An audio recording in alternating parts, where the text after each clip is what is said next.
I'm Eric. This is my wife, Julie. We are the Blended Life, and thank you to all the new subscribers this week. We really just want to take a second before we even start and thank all of our new subscribers and our listeners. And it's neat watching this channel just kind of grow so organically and so quickly. But it's really just because of you guys that our blended family is able to grow and touch other blended families. So thank you guys for all that. Yeah, it's really fun. Yeah. I'm glad we are having some sort of purpose here. That's it. So yes. So it's tonight's awesome. topics. Yeah, so we're going to talk about blended family separation, being married but living separately as a blended family. Ooh. I know a lot to unpack in that one. We're going to talk about living in, as a step parent, living in a bio parent's shadow.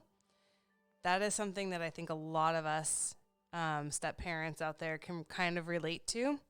We're going to talk about teens and driving and the reality of teens and driving. And why you should never teen and drive.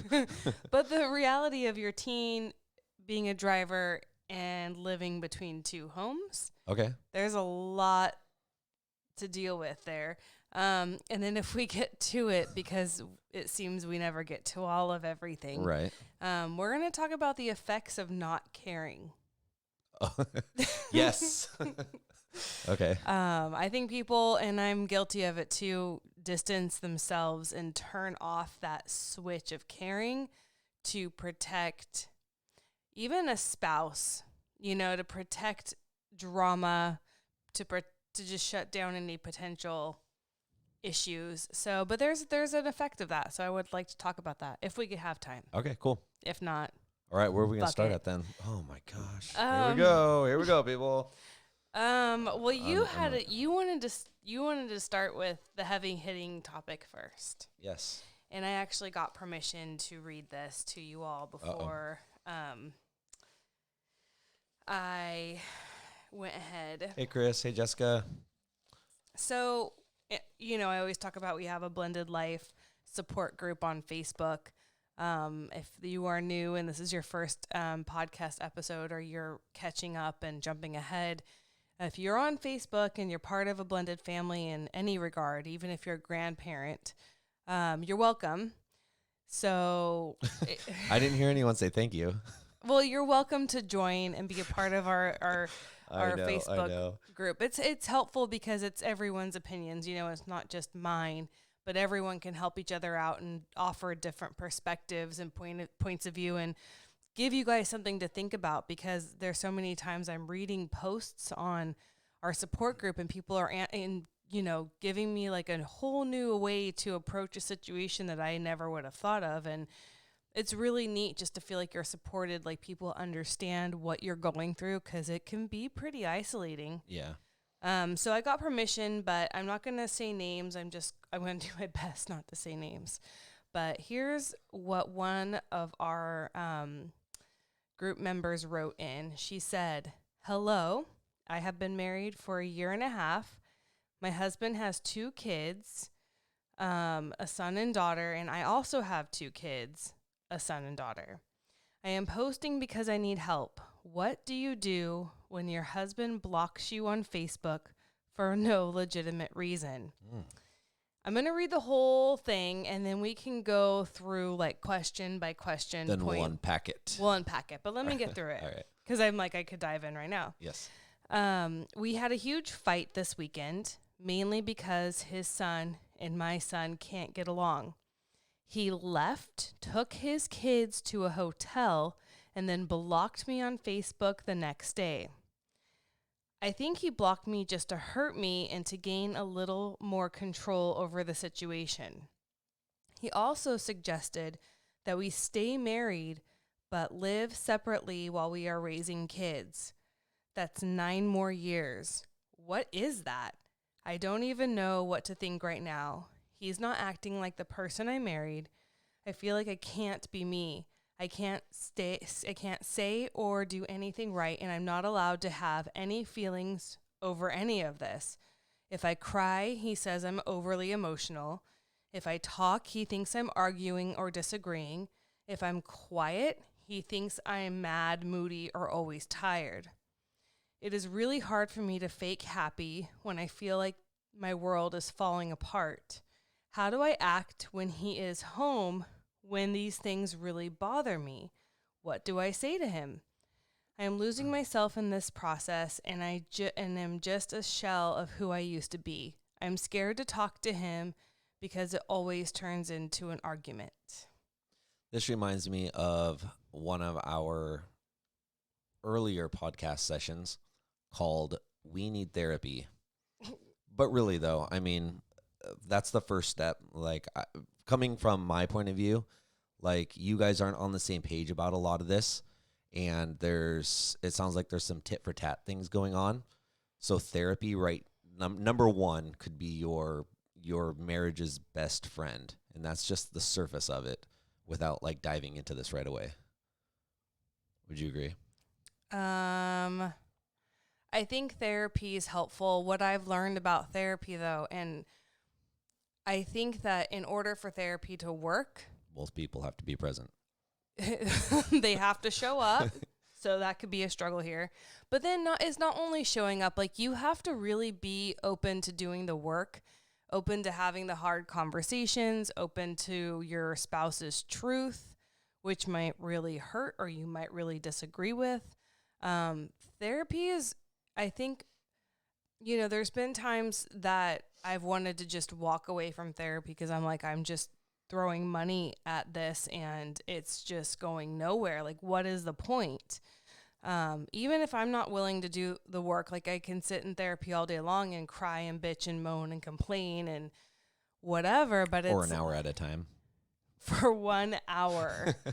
But then it's like, if I go home and I make no changes and it's more of the same, and so I think therapy is a great tool. I'm a big fan.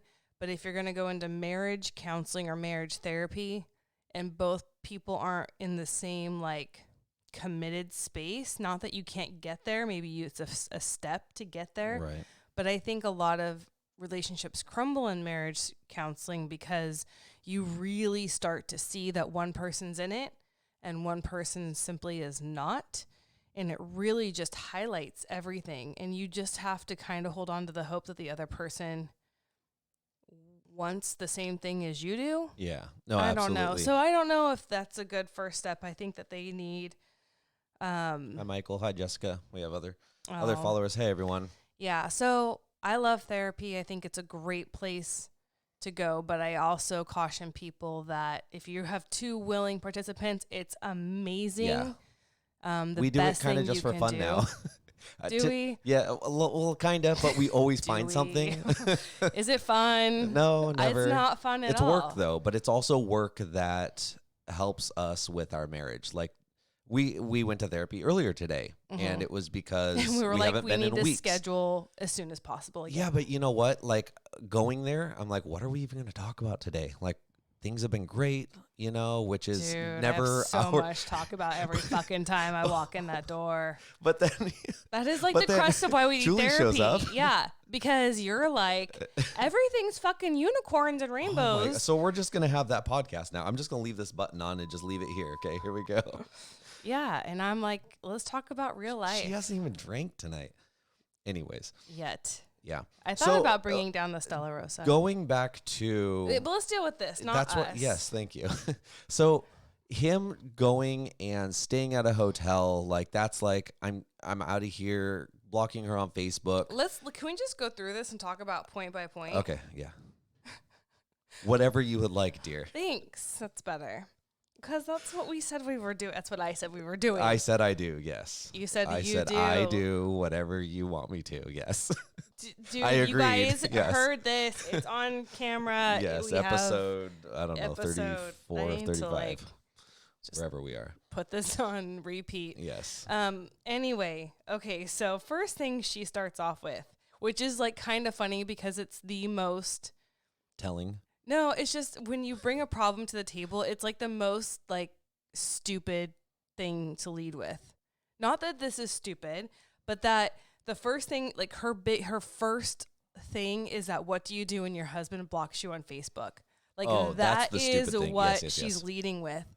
And I think that is so interesting because I would be the same way. Yeah. Like, I wouldn't even care that we weren't living together. No, it would that's really bug me that you block me on Facebook. Like, yeah, what that's is one of those that? things. Yeah, that's one of those things. Like, I really like. I'm sure that he didn't leave quietly when she wasn't looking. I'm sure it was like kind of a blow up, and it's a statement. It's all it is. It's a statement piece. Like, look, I don't want to hear from you. I don't want to talk to you. I need to cool down. And He can relate. coming from a male stance, point of view, Mm-hmm. it's just a stance of him being like, I need to cool down. But what scares me about this is the part where they're saying they need time and they need to live separately until the children are out of the house. Now, I don't know about you, but to me, that's not a marriage. Like, it's one thing if you're traveling for work or like our family of the month. If you guys haven't checked them out, we have a video of family of the month, and they are actually a multi-household. They live in different houses, but not separately. They live in one house sometimes together, and they live in the other house sometimes together.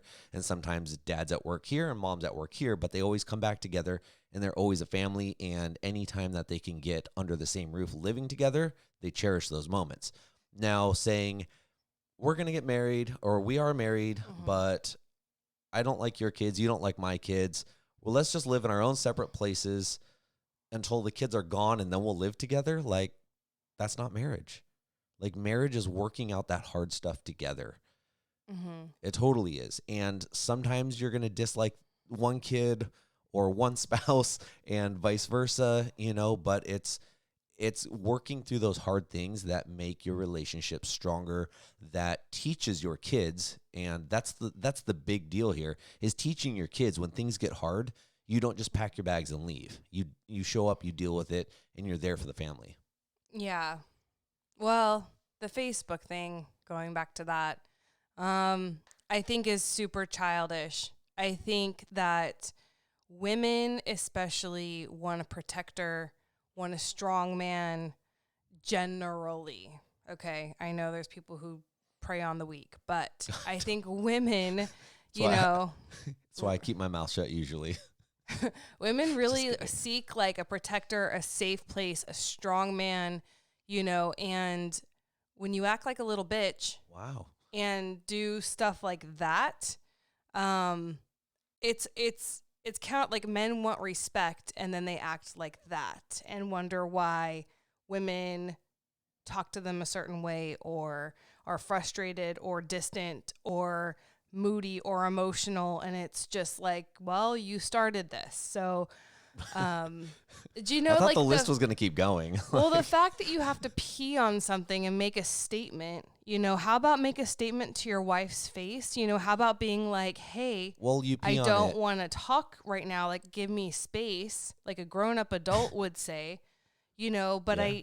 I think that that's a very immature move. I think that, can I read my response? Yeah, let's go for it. So I wrote her back, and it has everything I want to say. So I figure I'll just read what I wrote. So my response to this in our group was, I'd be lying if I didn't understand how easily it can be to get where your blended family and marriage is at. True story. I think that many of us could get there easier than we'd like to admit. I'm so sorry. If you are, and then I asked her permission to share tonight. I think so many people feel you and their hearts break with yours. Distance in marriage doesn't make the heart grow fonder. It just creates more distance. So to me, this seems counterintuitive if the goal really is to stay married. You also really have to consider what message this living arrangement sends to all the kids. Does this teach them what marriage is? Does it reinforce your values when it comes to family and marriage? Is this something you'd want for them when they are older?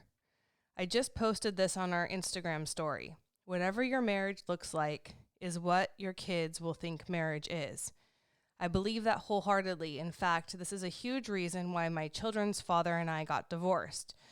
It was a toxic marriage, and that is putting it nicely. And it was a relationship I couldn't, in good conscience, allow my kids to see as functional or something to accept in their own adult relationships. Sometimes you have to model self-worth so that they can learn it. Your number one job is to raise your own kids up to the way you see fit, to protect them and instill in them the values and beliefs that you feel will serve them best when they are off doing life as adults. Marriage is so much more than just about the two people in it, and how we all go about doing married life is literally the biggest teaching tool for our children who are absolutely absorbing everything. It's an awful feeling to have someone just walk away like that, giving up and basically push you down and aside. My heart really goes out to you and the kids. Please keep us posted. So Jessica said, one of our Jessicas, that he's trying to get out of their marriage.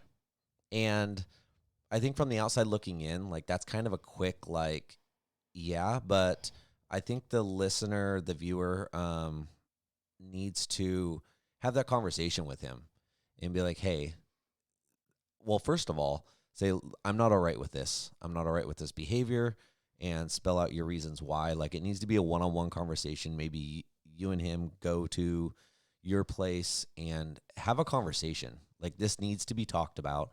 This isn't one of those things that gets swept under the rug, and like every couple weeks when something like this happens, like, he blocks you and he bails, and that's that. Like, this is unacceptable behavior. You're not all right with it. I'm sure the kids are confused by it, but you need to have that conversation and make that point, or ask that question. Like, is this you trying to get out of the marriage? Are you trying to tell me something without, you know what I mean? Like, she's completely right. Like, from the outside looking in, like, that's what it looks like. Yeah, well, and it's easy when you're unhappy. You know, it's always like the smallest thing that breaks the camel's back, right? Like, you have so much built up under this that we don't even know to the full extent how it got to this place, other than, Right. you know, she does say their boys do not get along, and, you know, one initiates and then one's explosive. These come out, you know, there's 10,000, not 10,000, but there's a lot to this thread. How old are the boys? Did it say in there? Yeah, the boys are 13 and 10. 13 and 10, which also is it's the very beginning of, like, the hormonal state of boys or children in general. But this is actually something we've been kind of talking about. Like, when they get to that, you know, 11, 12, 13, especially 14-year-old time in their life, they become very hormonal, and they fight with their parents, they fight with their siblings, you know, they are pulled in so many directions, and it's just a really hard place for them to be. Yeah. So that they're not getting along with each other, like, that's pretty understandable. That they aren't getting along with the parents, like, that's understandable too. But remember, you guys are the parents. You guys are the ones who set the tone and who discipline and condone, or you know, tell them this is right, this is wrong, you know, whether they like it or not. This is your house. These are your children. They are still children, and it's our jobs to parent them. Yes. I would love the other side of this story, because unless she just married a complete asshole, people do that. Yeah, but probably not even the case here. But I'm just saying, unless you married a really bad person, it would take someone a lot to leave, I would think, especially in a blended family. Although I'm reading our thread in this support group, and she's not the only one living separately and being married. And so, I mean, who are we to say what works for people and what doesn't? I don't see how, like, distance, you can have a cooling off period, but as a lifestyle, I feel like distance just makes you more distant. Absolutely. It draws a wedge between you. And how do you bond? How do you grow that relationship stronger and tighter? Yep. And think back, like, why did you get married in the first place? Why are you with this person in the first place? Because you wanted to spend time with them? Or is it one of those situations you got stuck into and you're like, man, I guess I just got to live my life with this person? Like, think back to the root of it all. Like, why are you with this person? Yeah. Ask them, to think back to why they're with you. Yeah. And try to harness some of that beginningness, if that's even a thing, and, figure out why you guys are together, why you guys love each other in the first place, and start talking about that, And if things have changed, or you feel like he's changed or you've changed, and your kids obviously have changed, because when you got together 5 years ago and they were 5 years old, now they're 10 years old, or they were 10 and now they're 15, like, your kids have changed. There's no questions about that. Right. So you guys need to be able to work together to parent these changing children who are just a major pain in your butt. And one thing I will say about blended families, and I think this is true for any family, you don't know. When you get married, you have no idea what lies ahead of you. And in blended families, I think it's just highlighted more because there's so many moving pieces and parts with all the X's and the steps and the there's a lot more moving pieces.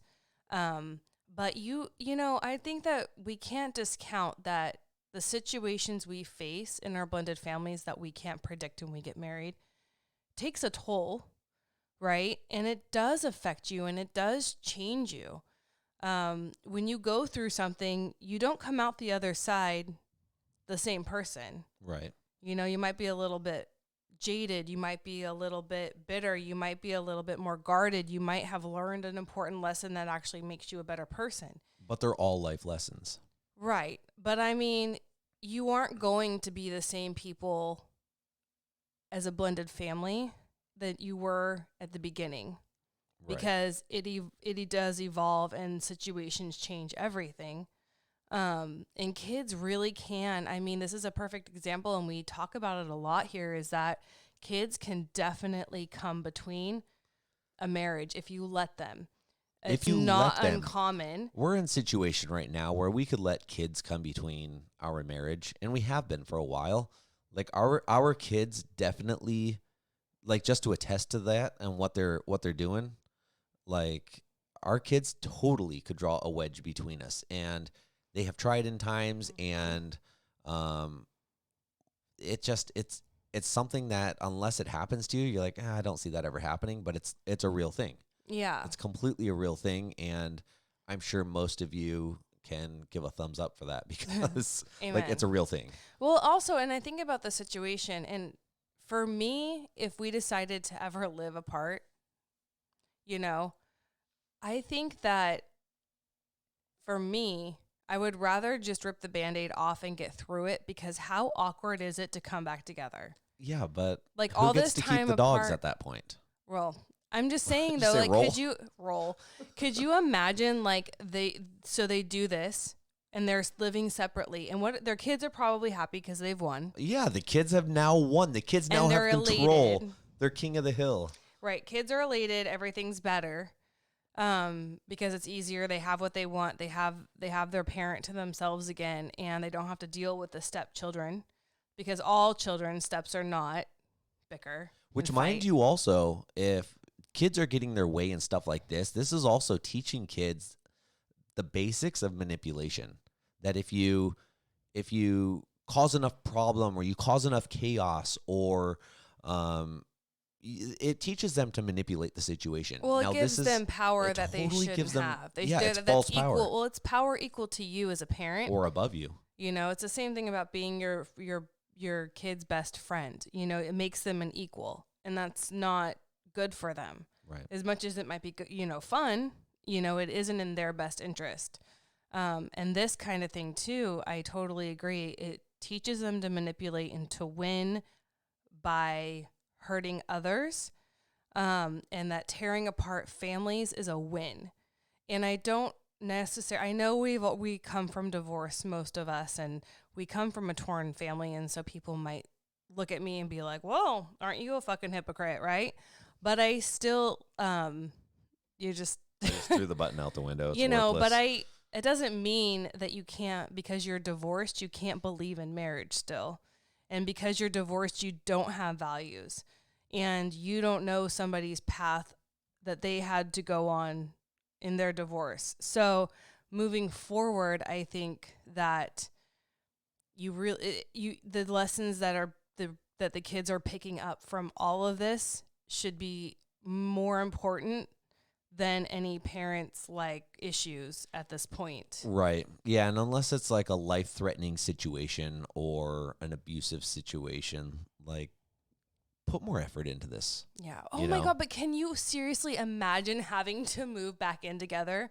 Yeah. Years later. Not even years later. Like, what if it's, what if some people are like, give it a couple months? I'm like, the kids would be even worse coming back together. Because now they're going to try to do it again. Well, they're going to be mad. Now they're just angry. Also that too. They're mad. They're angry. They're going to try harder.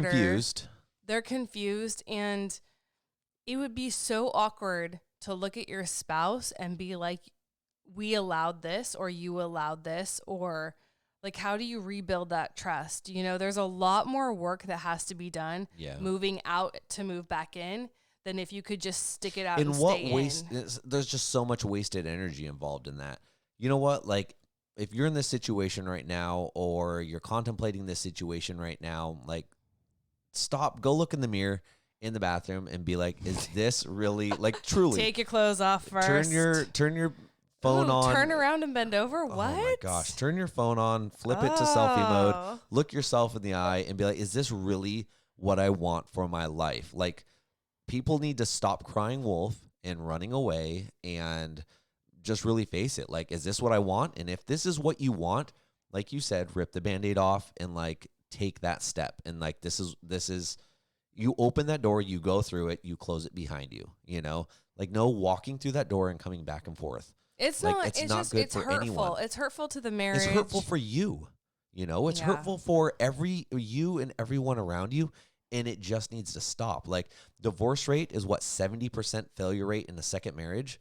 Like, this is why we're here, is literally to make that statistic go down. That's why you guys are listening to us or watching us, because you care enough to make that statistic go down, right? So if this is you on the fence about this, and this is something going on in your life, like, is this really, really what you want?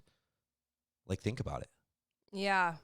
And there is no going back. Like, even if you moved back in, anytime trust is broken, and I think when you live separately, there's a piece of that trust dies, as much as someone cheating on someone. And you never fully trust that your spouse isn't going to leave again. Like, when times get hard, because shit's hard, are you going to be out? And I think that you don't want to lose your partner's respect. That's really hard, because people do not, I don't care if you're male or female, you don't let stuff go, especially when it is concerning broken trust. Right. That seed's always there, and it's best to just live through it. And I think you bond in the trenches. You bond do, in the and trenches. You'll always come out stronger. If you guys are working on this together, you're always going to come out stronger. Yeah.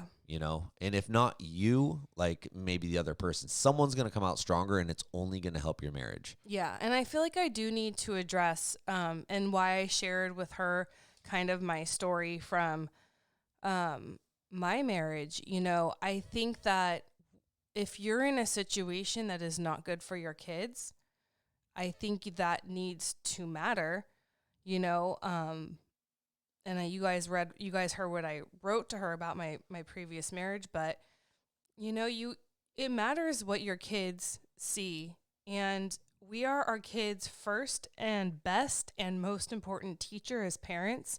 Yeah. And so, I also don't think that living a toxic, abusive, unloving, mean, vindictive, manipulative marriage is good for kids. I will say, and I've said this, but, in context, my kids live in 2 homes with spouses who love each other. My kids have 2 examples of marriages that are functional and well-matched, and they get to see what love looks like in 2 homes. In 2 very different ways. Yeah, but better my kids have 2 loving homes, okay, than grow up learning what not to do. Like, growing up in a toxic situation that would have been miserable for everyone, and nobody wanted that for our kids. Right. You know? And so I also feel like that kind of needs to be put out there as much as we're like, I think you need to make this work, because if you're a blended family, you should know better. Right. If you're getting married for the second time or third time, and you know how or hard that time, first time is to go through that. Like, who wants to do that again? Not I. Right? Yeah. It's ridiculous. Yeah. But don't be childish. I think the worst way you can fight in your marriage, because marriage, you fight, right? Like, it's part of it. And that's fine. We grow in the fights, right? But the worst thing you can do in a fight is be childish, because you immediately lose the respect of the other person. Yeah. The other person now starts like being disgusted with you, or, you know, and that's not helpful. Or bringing it back up later. Yeah. You know, it gets used against you. Yeah.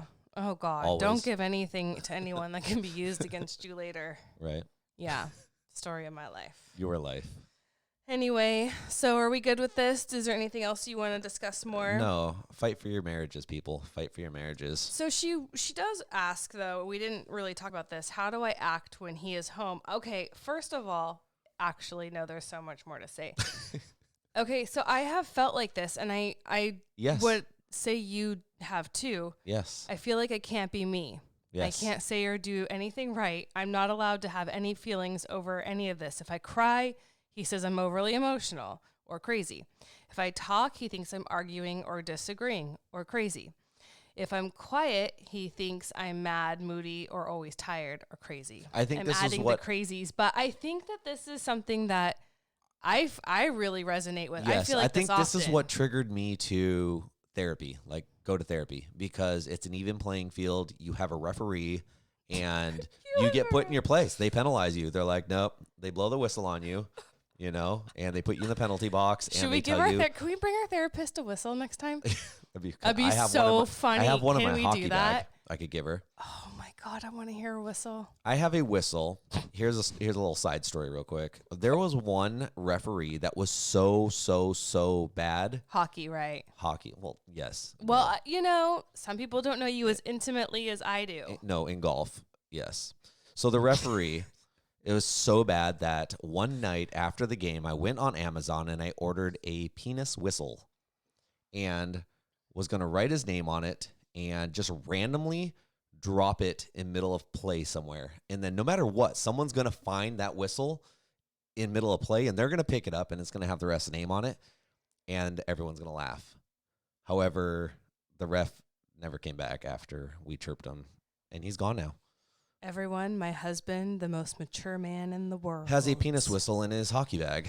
Yes. Oh my gosh. And a butt plug next to my bed. There's nothing wrong with butt plugs. That's another true story. The plug that goes in the end of that goes in your hockey, the end of your hockey stick is called a butt plug. So I didn't know I that. had one sitting on my dresser and sent it out on one of my hockey group chats a while back and said every real man has a butt plug on his nightstand next to his bed.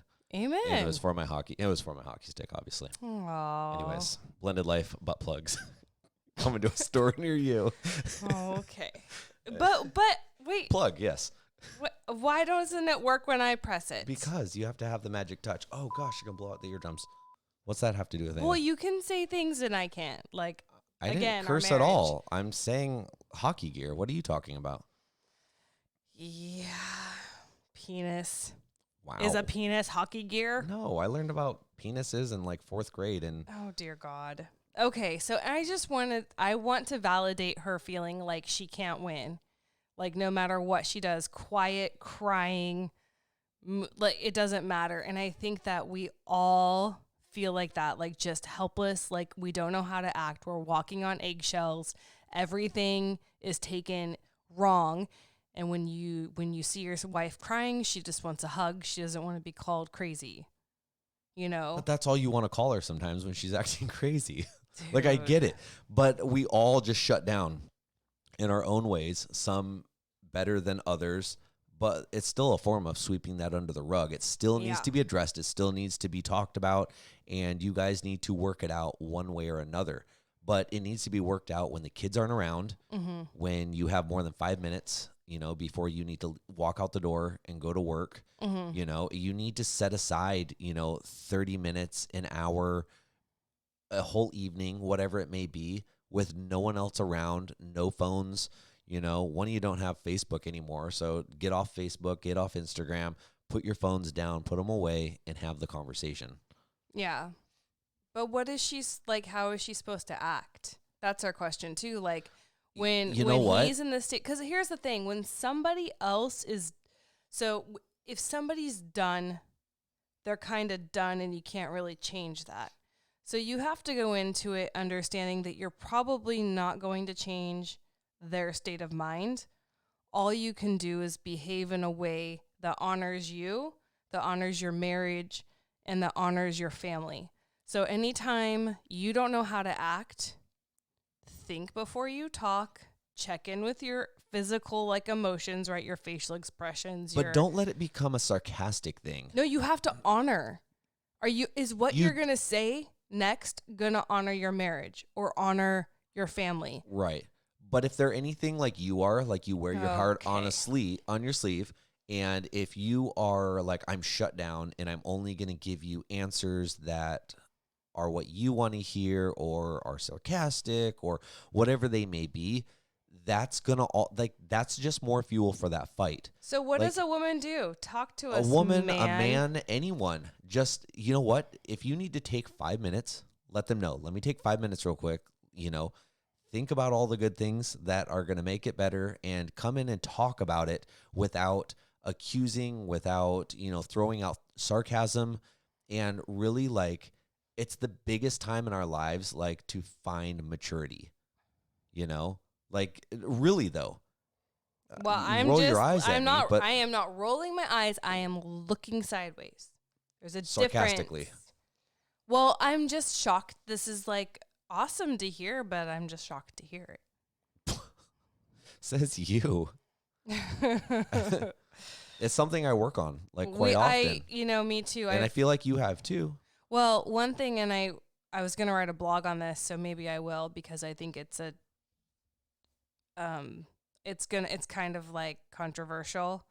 But one thing I've learned in therapy, I talked about in therapy, but something I need to work on in our marriage is putting our marriage first and putting my efforts and emotions and attention and efforts and all that more into my marriage and less into the kids. I get taken for an emotional ride by things that beyond my control, and I just realized that doesn't need to be where my attention goes. No, because what it does is it seeps into the veins of our home and our marriage, and it affects us. And not only does it affect you, but it affects me, it affects the kids, and it basically overflows with something that we shouldn't be putting our effort into. Yeah. And while you have to go on certain rides with your ex and, you cut whatever it is, I think that some things you just need to lay down and, just put your efforts elsewhere. And I will tell you, our therapist, was very glad to hear that. It's like the heavens had opened up and they she's like, I've been telling you that from day one. Yes. And I'm like, well, fucking great. Yes. I am finally here. I'm finally listening. Just celebrate this and don't need to rub it in my face. But sometimes you need it rubbed in your face to get it to stick, because there's a lot of times where you just... But look, I've told you things 100 times, and until you hear it or you see it for yourself, or a therapist who you're paying lots of money tells you it, those skies never open. Mm-hmm. Well, the skies didn't open with you or her telling me this. I had to learn it for myself. Yes, I know. Like a true child. Yes. But I think that's good advice for everyone. I think that we enter blended families as single parents most often, and our focus is all of our kids. Our focus is on the custody battle and the drama of whatever, and we get married, and that still rules our world, and we don't really give the shift over to the union you just created. I'm Or we're just definitely guilty of selfish. that. We want to do it all ourselves, or we want to feel a certain way ourselves, you Yeah. know, and it doesn't, like, for instance, you and I were having a great, wonderful weekend. And the only one time that we kind of argued, that was very, very briefly, but it was just such a misunderstanding. This weekend, we were at my hockey tournament. We were literally there all weekend, Friday, Saturday, Sunday, Monday. And this happens on Monday after our very last game. And I come out of the locker room, and we had just won the championship of this tournament that we're at. And I'm like, before everyone gets undressed, like, everyone, let's take our trophy. Let's go up to where all of our friends and our family are all hanging out, and let's do like one-on-one photos with our spouses. So I go up there. I'm the first one. I'm leading the pack. I've got the trophy in hand, and I get up there, and you're holding my sister and brother-in-law's little baby. Our niece. You're holding the baby. Yeah. And I'm like, hey, you want a picture? Like, your missed picture. And you're just kind of like, oh, okay. So how this got misconstrued was me being selfish, thinking she doesn't care. She doesn't care that we just won. You were assuming the worst about me, which feels horrible. Yes, as it was a me spouse. being selfish and not realizing, like, you have been on baby duty and you're going, you know what I mean? Like, you were doing 1,000 things. I was trying to just be helpful to. I'm not trying to argue with you again, but I'm trying to talk about the situation. So we talk about it for a minute. I kind of force her to take a picture with me, which is Not with you, of you. with me. I didn't get a picture of you with your trophy. I tried to. That was the point of me coming up there. No, you said you wanted a picture, and I took a picture of It you was and your supposed to trophy. be. It was supposed to be me and you, though. That was the point of me coming up there. But you see how this all got misconstrued. So I'm offended and hurt at this point. You're mad because I'm offended and I'm angry and I'm not talking right. And I'm just trying to do the right thing. You're trying to do the right for thing everyone. So Nothing. you're mad. Walk out one area. I walk back down to the locker room. I think I'm like, this is bullshit. That's exactly what you yelled in the middle of And the you're rink like, with. yeah, it is. And you walked away. It didn't was say real anything. mature, you guys. I didn't say You anything. did. You said, Anyway. yeah, it is. And you walked away. And I'm like, we're the fucking perfect Oh my married gosh. couple. Okay, so I'm thinking about this in the locker room. We just won, and I'm Yes. like, this is stupid. Like, I'm not This having is any a- fun. This is what, like, but I'm thinking about it. I'm like, I start adding everything up, like, to what just happened and what you were going through. And rather than coming back up there pissed off, I come up there and I apologize to you. And you do the mature thing and you apologize to me. And we kind of take it down a notch and we talk about it. And we were literally both in the wrong. When we started arguing, we thought we were both in the right. Now you're rolling your eyes at me. How was I wrong? Would love to hear this. Oh my God. I It's don't always think gotta be I a was fight wrong. with you. At all. I was trying to do something that I knew that you would like, and you just were like, I'm too busy for this. And Is that how it went? yeah. I was Okay. too Anyways, busy. I was 100% in the wrong as usual, ladies and gentlemen. In this case, like, yeah, like I'm guarding your very expensive camera bag, which weighs 1,000 pounds. I have 1,002 if you I would have have weighed it. it's heavy. I Yeah. have and it's expensive. Like, you're like, don't let this out of my sight. And it's not even for me. You're giving this to another person to shoot. And I'm trying to guard that. She's the girl you trying to give this bag to shoot your stuff. Like, could give two shits where your bag ends up. She's not watching out for it whatsoever. I have that responsibility, which is like tens of thousands of dollars of equipment, you guys. So that's like stressful. I have a sick baby that I'm trying to watch Who wasn't your responsibility in the first place? but happy to do it Of course. because she's family. Yeah. know? Well, and you love her more than anything. I do. More than me, especially at this point. Yeah. Mom had to work and dad was in the tournament. And so dad brought baby and there's family there, but she wouldn't settle down and I was dancing with her all weekend. And so I kind of had a rhythm with her to settle her down and nobody else could. So I'm trying to calm a sick, crying, unhappy baby down the entire game. I got this camera gear I'm supposed to watch. And I'm trying to take pictures of Eric right during the game because I know I'm supposed to be supportive and I want to. I'm a picture person, so you know I'm trying to like do all the things, And this weekend's not about me at all. This weekend isn't anything that is like, I'm like about Julie. And so I am literally trying to be there for everyone in every way I possibly can and happy to do so. But I'm like, my attention is split 10,000 different ways. I had no idea this was going to happen after the game. Like, I'm walking down the stairs with the baby, trying to make sure his camera bag, somebody else gets it, brings it downstairs. She's upset.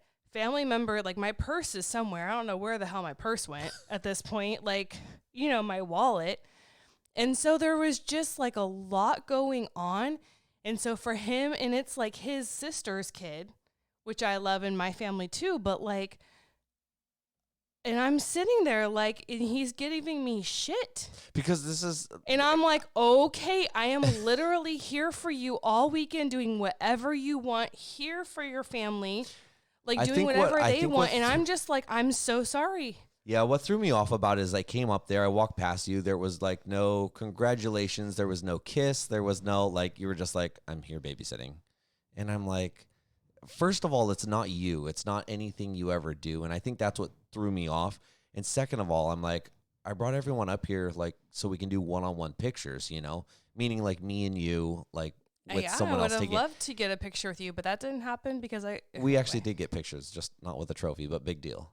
You know, yeah. Like we do have pictures together. Anyway, people are turning this off now. This is just our bullshit. Yeah, but my point is, when you get into fights like this, they're usually about selfish reasons.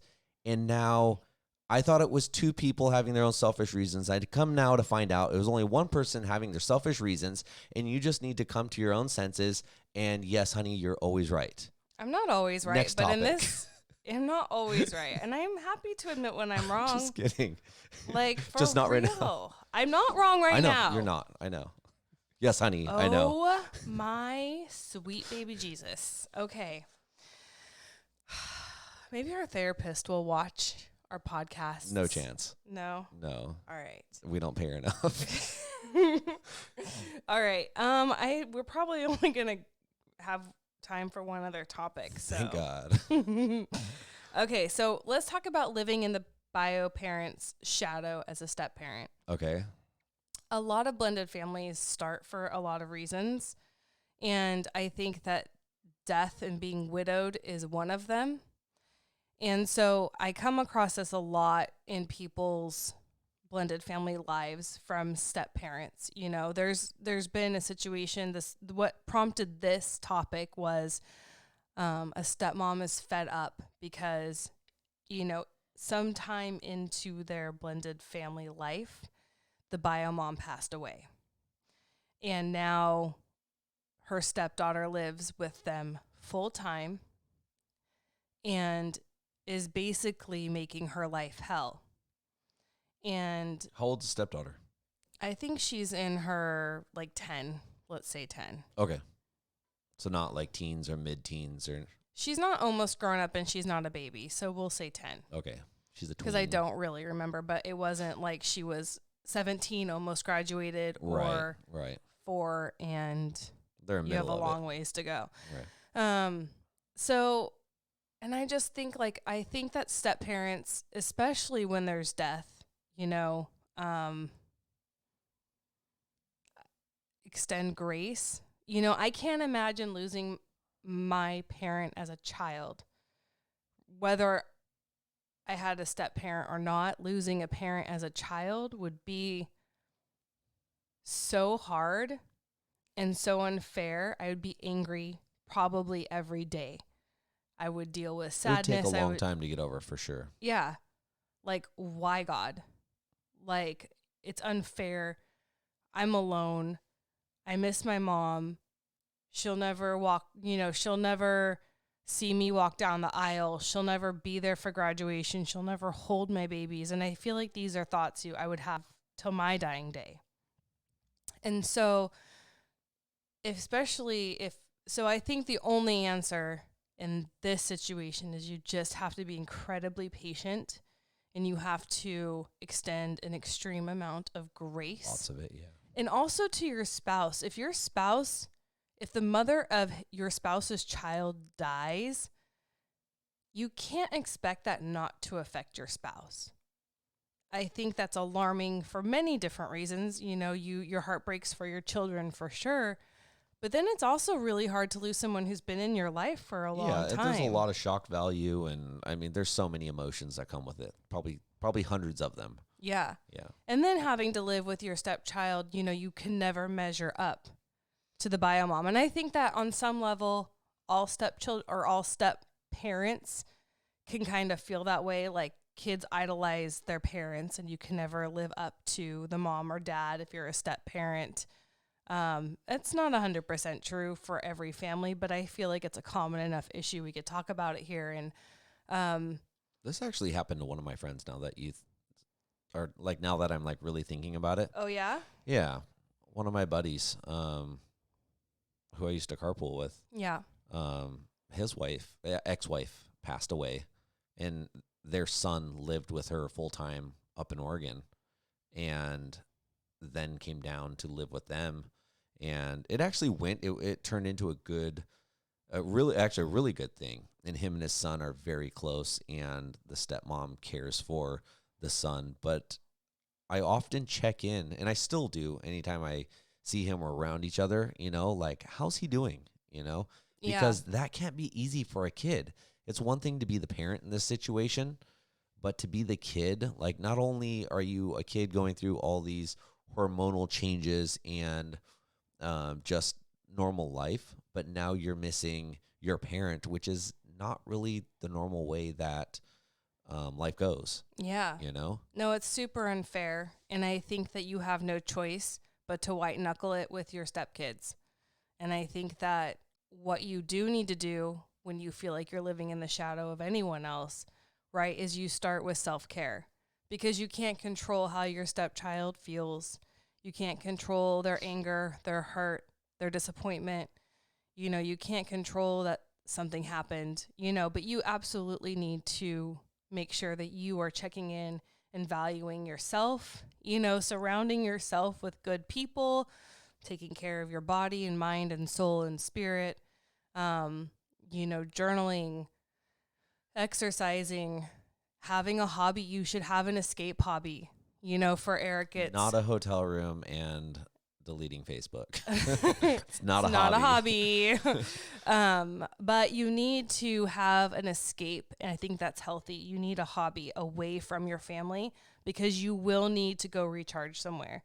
You can't, I don't think it's reasonable for any spouse to expect their spouse to live like that, to live constantly feeling less than or constantly feeling that they're not good enough. That would be a really cruel way to expect your spouse to live day in, day out, without being able to remove themselves from that situation for a minute.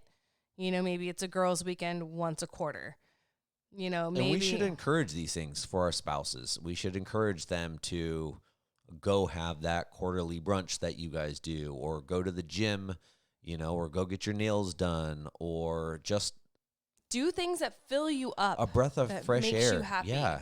Yes. But also, my point is, though, be encouraging of that stuff with your spouse. Don't give them a hard time, you know, when your husband wants to go out on the golf course, you know, and go spend an afternoon. Now, if it consumes your life and it's like every day and they're doing it as an escape from you, like going back to earlier, maybe you need to have a talk then. Balance. But find balance, and it's okay to have hobbies. You know, maybe you go out and you fly airplanes, or I don't know, you go surfing. There's so many hobbies, and they look so differently to everyone. But and if you don't feel like you have a hobby, I feel like a lot of adults are stuck like, it's too late, or I don't have anything because my kids are my hobby, or my husband is my hobby, my wife, you know, my family. Don't let your kids be your hobby.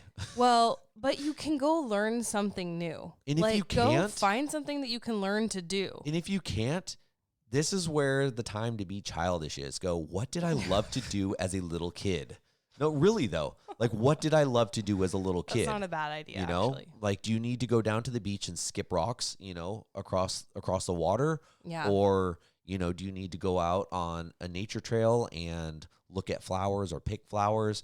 Like, there's so many things. Or do you need to shut yourself in your bedroom, turn on your favorite music as loud as it possibly can, and dance around naked? Wow. Okay. Is that a hobby? It is now. Or is that just another Tuesday night?